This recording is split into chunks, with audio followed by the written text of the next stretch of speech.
দমদমপুর নামের একটা গ্রাম ছিল। সেই গ্রামে ছিল মতি। মতিকে গ্রামের লোকেরা মিসাইল ম্যান বলতো, কারণ মতি এমন একটা রকেট বানাতে চাইতো যেটা সূর্য পর্যন্ত পৌঁছতে পারে। দিন রাত কাজ করে মতি রকেটের ডিজাইন তৈরি করলো আর ইসরোতে ইমেল করলো। কিছুদিন পর ইসরোর অধিকারীরা মতির সাথে দেখা করতে দমদমপুরে এলো। এই ছেলে, মতিলাল শাস্ত্রীর বাড়িটা কোথায়? কোন মতিলাল শাস্ত্রী? আরে ও যে এই গ্রামে নিজের রকেট ওড়াবার স্বপ্ন দেখছে। আরে মিসাইল ম্যান, ও লঙ্কার জমিতে আছে। চলুন, আমি আপনাদের নিয়ে যাচ্ছি। বাচ্চাটি গাড়িতে বসলো এবং অধিকর্তাদের পথ দেখাতে দেখাতে মতির ক্ষেতে নিয়ে গেল। ওই দেখুন, লঙ্কা লাগাচ্ছে।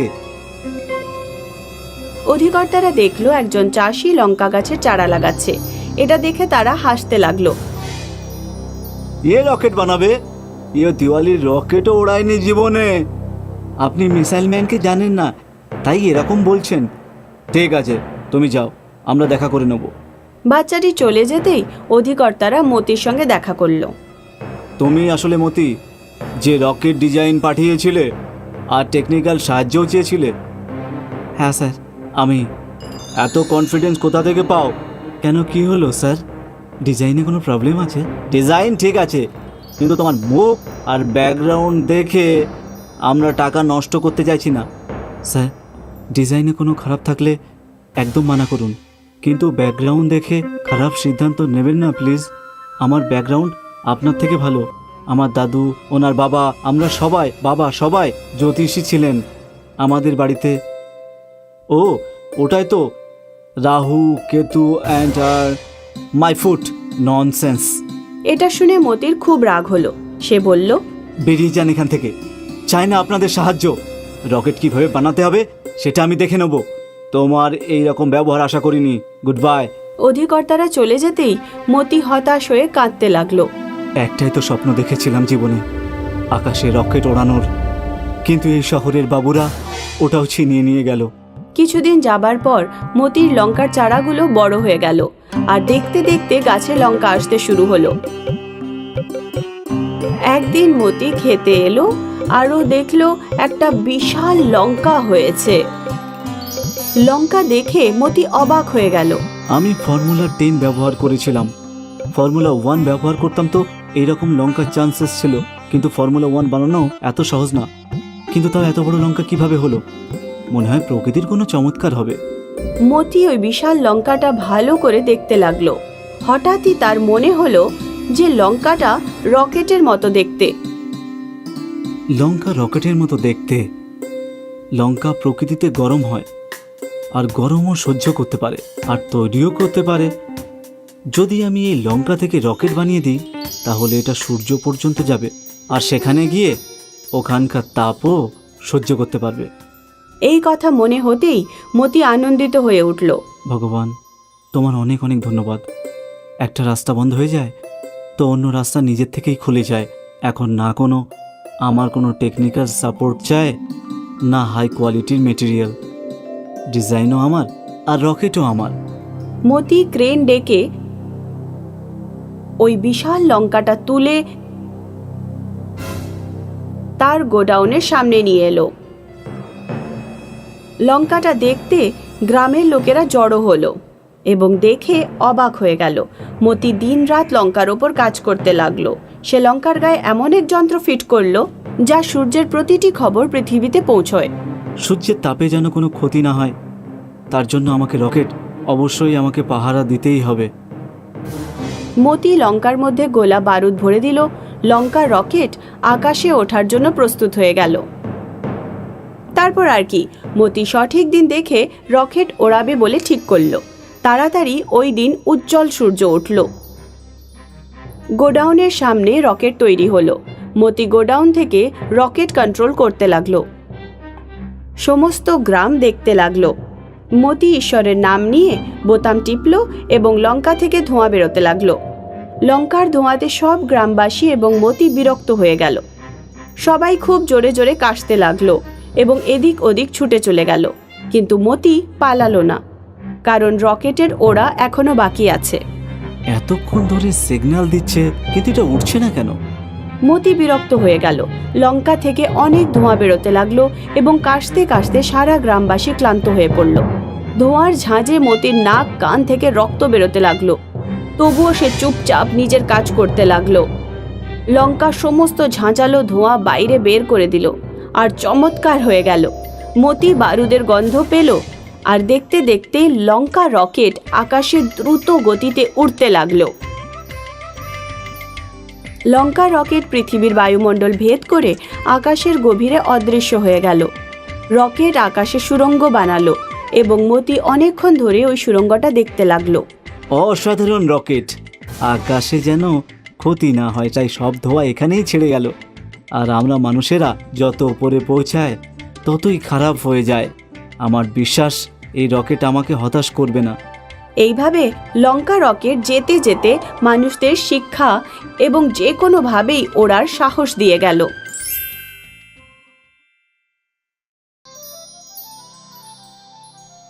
খড়গপুর নামের একটা গ্রামে ঢন্ডু নামের একটা নমুনা থাকত। ও কারোর কথা শুনতো না, সবসময় নিজের ইচ্ছায় চলতো আর ফেঁসে যেত।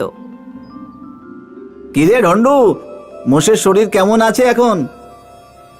চাচা, মোষ তো মরে গেছে। কি, ডক্টরকে ডাকিসনি? ডাক্তার আসলে তো 200-400 টাকা খরচ হয়ে যেত। আরে পাগল, এখন 2 লাখের লোকসান তো হয়ে গেল, তার কি হবে? কৃপণতা করলে তো লোকসানই হবেই। গরমকাল শুরু হতে চলেছিল। ঢন্ডু তরমুজের চাষ করতে চেয়েছিল। বাজার থেকে বীজ এনে জমিতে বুনে দিল। কম্পোস্ট আর সেচেরও ভালো করে যত্ন করল। আর কিছুদিনের মধ্যেই তরমুজের ফল ফুটতে শুরু করে দিল। এইভাবেই কিছুদিন কেটে গেল। ঢন্ডু জমিতে এলো আর ও দেখল যে একটাও ফল ধরেনি। এটা দেখে ঢন্ডু খুবই চিন্তায় পড়ে গেল। বীজগুলো তো নকল ছিল, একটাও ফল হলো না। এখন তো সব গাছ তুলে ফেলতে হবে মনে হচ্ছে। এই বলে ঢন্ডু গাছগুলো তুলে ফেলতে লাগলো। শেষে একটা গাছ বেঁচেছিল। ঢন্ডু ওটাও যেই তুলতে গেল তখন ওর নজর পড়ল আরেকটা গাছের তরমুজের ওপর। এই ফল ধরা গাছটা থাক, বড় হয়ে গেলে তাহলে আমরা খেতে পারবো। এই বলে ঢন্ডু ঘরে চলে এলো। বেশ কিছুদিন কেটে গেল। গাছে থাকা ছোট্ট তরমুজটা বড় হতে লাগলো, প্রতিদিন বাড়তে থাকলো, পরিমাণের বেশি বড় হয়ে গেল আর বাড়তে বাড়তে পাহাড়ের মতো বড় হয়ে গেল। ঢন্ডু জমিতে এলো আর তরমুজ দেখে ও অবাক হয়ে গেল। ওর আকাশ ছোঁয়া খুশি হলো। তরমুজের ওপর উঠে ঢন্ডু নাচতে শুরু করলো আর চিৎকার করতে লাগলো। ঢন্ডুর চিৎকার শুনে পুরো গ্রামবাসী ওর জমিতে গেল আর তরমুজ দেখে চমকে গেল। এটা তরমুজ না বার? এরকম তরমুজ জীবনে কখনো দেখিনি। তারপর আর কি, আশেপাশের গ্রামেও এই কথা ছড়িয়ে পড়ল। আর কিছু ব্যবসায়ী দরদাম করার জন্য ঢন্ডুর জমিতে পৌঁছল। দরদাম করতে করতে দাম 2 লাখ টাকা পর্যন্ত পৌঁছল। 2 লাখ দেব, বেচবে? পাগল হয়ে গেছে নাকি? এর সাইজটা একবার দেখেছো? সাইজটাই তো সমস্যা। কাটতে হবে, তারপর বেচতে হবে, না বিক্রি হলে স্টোর করতে হবে। আমাদের তো খরচা বাড়বে। 2 লাখে রাজি হয়ে যাও। তবুও ঢন্ডু রাজি হলো না আর ব্যবসায়ীরা চলে গেল। একদিন ঢন্ডু তার বন্ধুর তরমুজের দোকানে চিন্তিত হয়ে বসেছিল। ওর বন্ধু কাস্টমারকে তরমুজ বিক্রি করছিল। কি রে, ভেতরটা লাল হবে তো? আরে আমি কি করে জানবো? আমি কি ভেতরে ঢুকে দেখেছি? এই কথা শুনেই ঢন্ডুর মাথায় শয়তানি বুদ্ধি এলো। ঢন্ডু বন্ধুকে বলল, লোকেরা তরমুজ কেন খায়? গরমের হাত থেকে বাঁচার জন্য। গরমের হাত থেকে বাঁচার জন্য লোকেরা তরমুজ খায়, তাহলে তরমুজের ভেতরে থাকতেও তো পারে। তারপর আর কি, ঢন্ডু ওখান থেকে দৌড়ে পালালো আর কারিগরের সাথে জমিতে পৌঁছলো। তরমুজের ভেতরে একটা বাড়ি বানিয়ে দাও, লোকে এটা খেতে না, এতে থাকতে আসবে। কারিগররা কাজ শুরু করলো। দিন রাত কাজ করতে করতে 1 সপ্তাহের ভেতরে তরমুজের মধ্যে 100-200 রুম তৈরি হয়ে গেল। তারপর আর কি, ঢন্ডু জায়গায় জায়গায় তরমুজ হাউসের পাবলিসিটি করা শুরু করে দিল। একদিন ঢন্ডু তরমুজ হাউসের সামনে দাঁড়িয়েছিল। তখনই ওখানে একটা দামি গাড়ি এসে দাঁড়ালো। গাড়ি থেকে এক দম্পতি নেমে ঢন্ডুর কাছে এলো। আপনি কি ঢন্ডু? হ্যাঁ, বলুন। আমাদের নতুন বিয়ে হয়েছে। আমরা আমাদের হানিমুন কুল্লু মানালিতে না, আপনার তরমুজ হাউসে কাটাতে চাই। একদিনের চার্জ কত হবে? 2 লাখ। তারপর কি, দম্পতি ওকে 2 লাখ টাকা দিল আর দুজনে তরমুজ হাউসে হানিমুন কাটালো। তারপর ঢন্ডু তরমুজ হাউসে একটা রেস্টুরেন্ট খুলল আর ওর উপার্জন বাড়তে শুরু করলো। বড় বড় অ্যাক্টররা, নেতারা, ফরেনাররা তরমুজ হাউসে আসতে লাগলো আর ঢন্ডু কোটিপতি হয়ে গেল।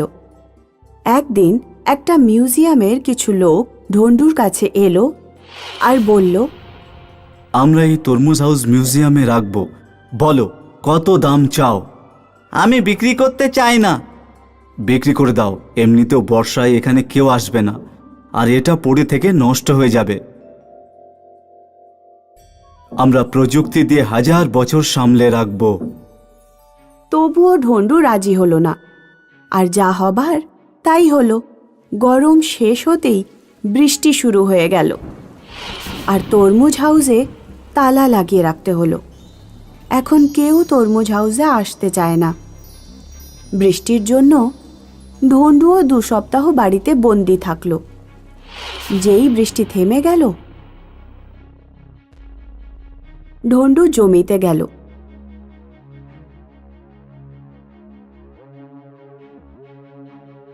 পৌঁছে ও দেখল তরমুজ হাউস মাটিতে পড়ে গেছে।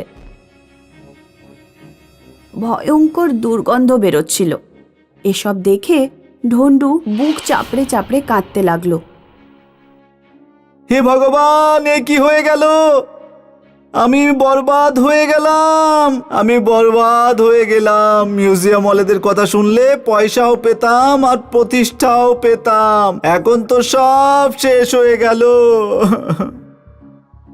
এইভাবেই ঢন্ডুর নিজের জেদের জন্য ওর সব কিছু শেষ হয়ে গেল।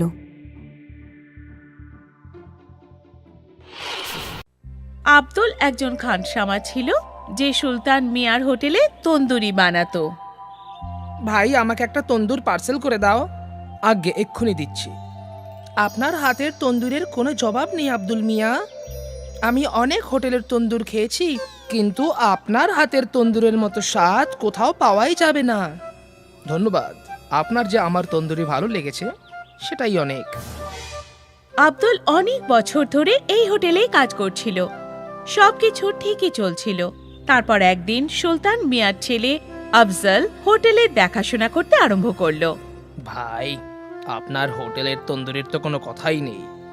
হ্যাঁ হ্যাঁ হ্যাঁ, আমি জানি জনাব, অনেক লোক আব্দুল মিয়ার তন্দুরির খুব প্রশংসা করেন। এই শুনে আব্দুল হাসলো। সে আফজলের মনে দুষ্ট বুদ্ধির ব্যাপারে জানতো না।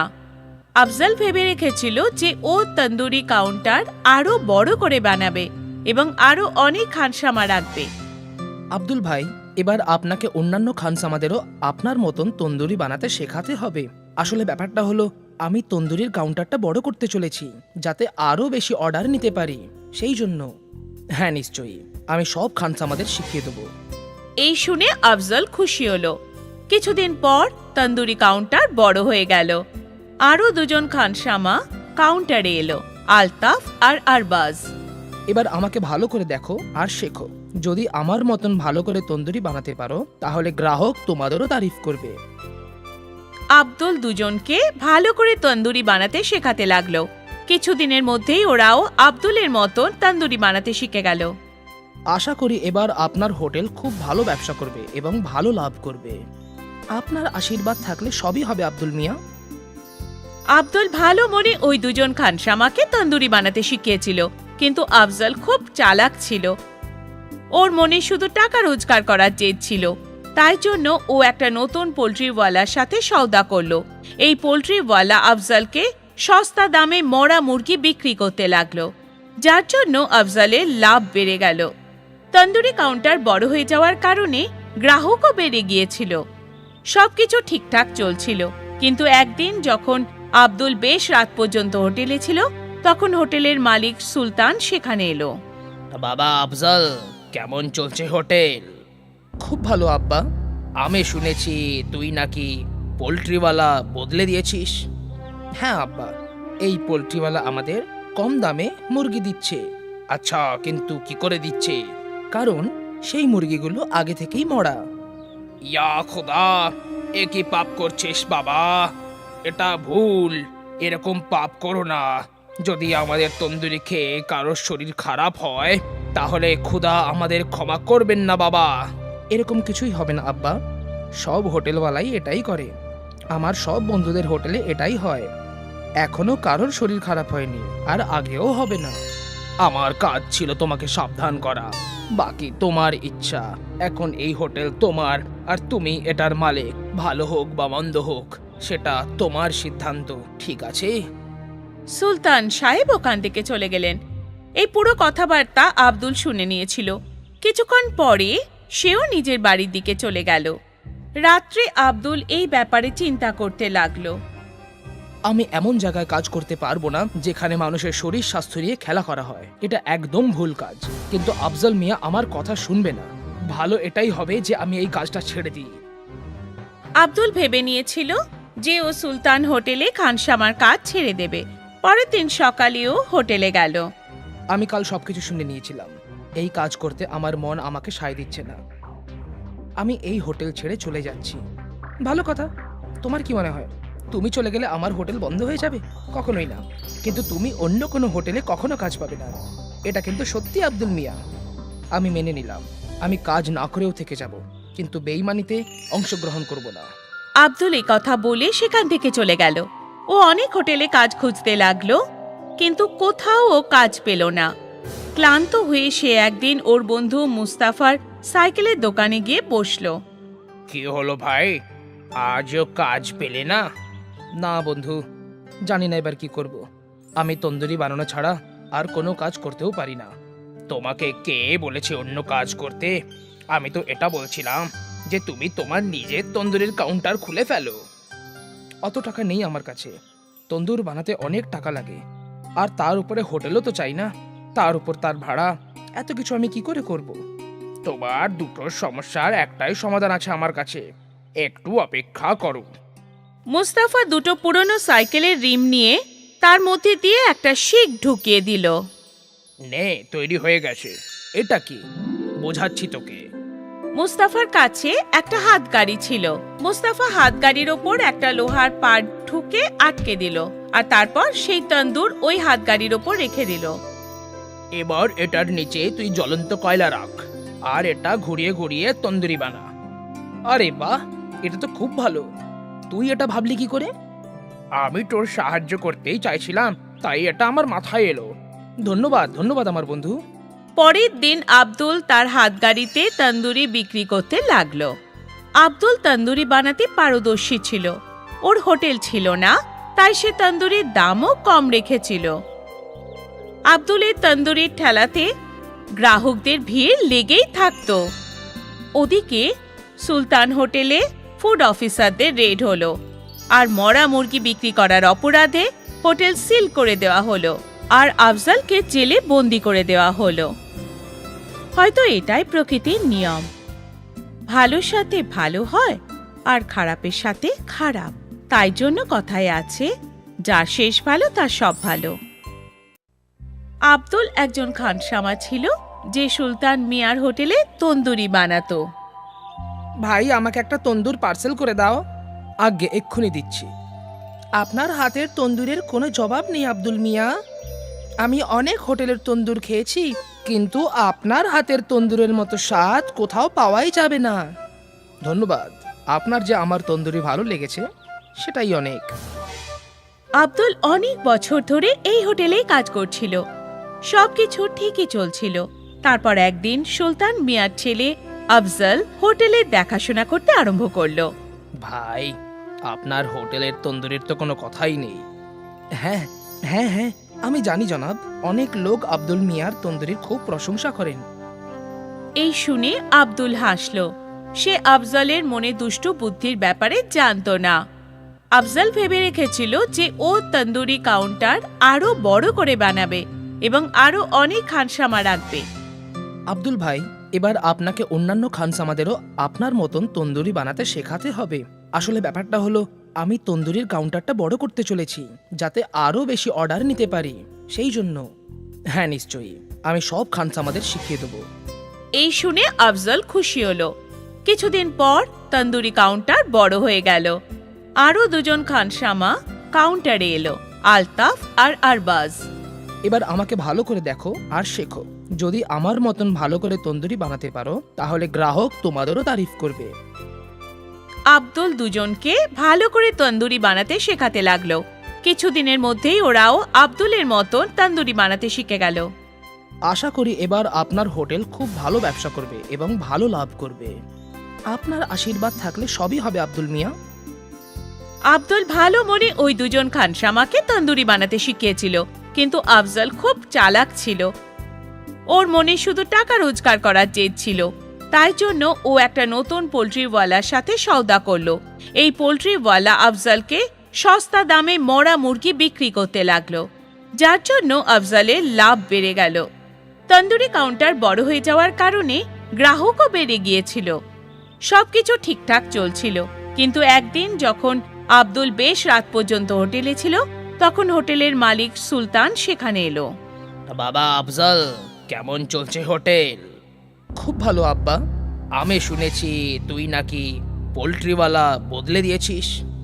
হ্যাঁ আব্বা, এই পোল্ট্রিওয়ালা আমাদের কম দামে মুরগি দিচ্ছে। আচ্ছা, কিন্তু কি করে দিচ্ছে? কারণ সেই মুরগিগুলো আগে থেকেই মরা। ইয়া খোদা, এ কি পাপ করছিস বাবা? এটা ভুল। এরকম পাপ করো না। যদি আমাদের তন্দুরি খেয়ে কারোর শরীর খারাপ হয় তাহলে খোদা আমাদের ক্ষমা করবেন না বাবা। এরকম কিছুই হবে না আব্বা। সব হোটেলওয়ালাই এটাই করে। আমার সব বন্ধুদের হোটেলে এটাই হয়। এখনো কারোর শরীর খারাপ হয়নি, আর আগেও হবে না। আমার কাজ ছিল তোমাকে সাবধান করা, বাকি তোমার ইচ্ছা। এখন এই হোটেল তোমার, আর তুমি এটার মালিক। ভালো হোক বা মন্দ হোক সেটা তোমার সিদ্ধান্ত, ঠিক আছে? সুলতান সাহেব ওখান থেকে চলে গেলেন। এই পুরো কথাবার্তা আব্দুল শুনে নিয়েছিল। কিছুক্ষণ পরে সেও নিজের বাড়ির দিকে চলে গেল। রাত্রে আব্দুল এই ব্যাপারে চিন্তা করতে লাগলো। আমি এমন জায়গায় কাজ করতে পারবো না যেখানে মানুষের শরীর স্বাস্থ্য নিয়ে খেলা করা হয়। এটা একদম ভুল কাজ। কিন্তু আফজল মিয়া আমার কথা শুনবে না। ভালো এটাই হবে যে আমি এই কাজটা ছেড়ে দিই। আব্দুল ভেবে নিয়েছিল যে ও সুলতান হোটেলে খানসামার কাজ ছেড়ে দেবে। পরের দিন সকালেও হোটেলে গেল। আমি কাল সবকিছু শুনে নিয়েছিলাম। এই কাজ করতে আমার মন আমাকে সায় দিচ্ছে না। আমি এই হোটেল ছেড়ে চলে যাচ্ছি। ভালো কথা। তোমার কি মনে হয় তুমি চলে গেলে আমার হোটেল বন্ধ হয়ে যাবে? কখনোই না। কিন্তু তুমি অন্য কোনো হোটেলে কখনো কাজ পাবে না। এটা কিন্তু সত্যি আব্দুল মিয়া। আমি মেনে নিলাম। আমি কাজ না করেও থেকে যাব, কিন্তু বেইমানিতে অংশগ্রহণ করব না। আব্দুল এই কথা বলে সেখান থেকে চলে গেল। ও অনেক হোটেলে কাজ খুঁজতে লাগলো, কিন্তু কোথাও ও কাজ পেল না। ক্লান্ত হয়ে সে একদিন ওর বন্ধু মুস্তাফার সাইকেলের দোকানে গিয়ে বসলো। কি হলো ভাই, আজও কাজ পেলে না? না বন্ধু, জানি না এবার কি করব।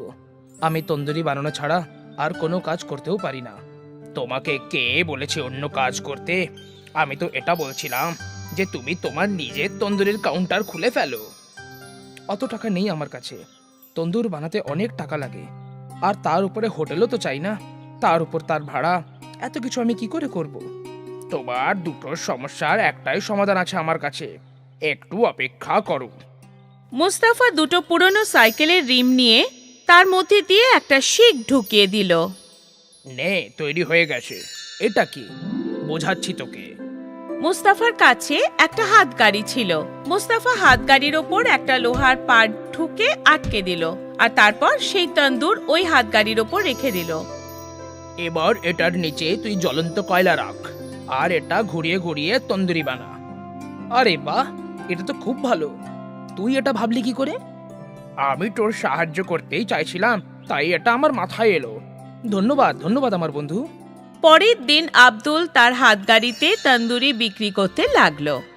আব্দুল তন্দুরি বানাতে পারদর্শী ছিল। ওর হোটেল ছিল না, তাই সে তন্দুরির দামও কম রেখেছিল। আব্দুলের তন্দুরির ঠেলাতে গ্রাহকদের ভিড় লেগেই থাকতো। ওদিকে সুলতান হোটেলে ফুড অফিসারদের রেড হলো, আর মরা মুরগি বিক্রি করার অপরাধে হোটেল সিল করে দেওয়া হলো, আর আফজালকে জেলে বন্দি করে দেওয়া হলো। হয়তো এটাই প্রকৃতির নিয়ম, ভালোর সাথে ভালো হয় আর খারাপের সাথে খারাপ। তাই জন্য কথায় আছে, যার শেষ ভালো তার সব ভালো।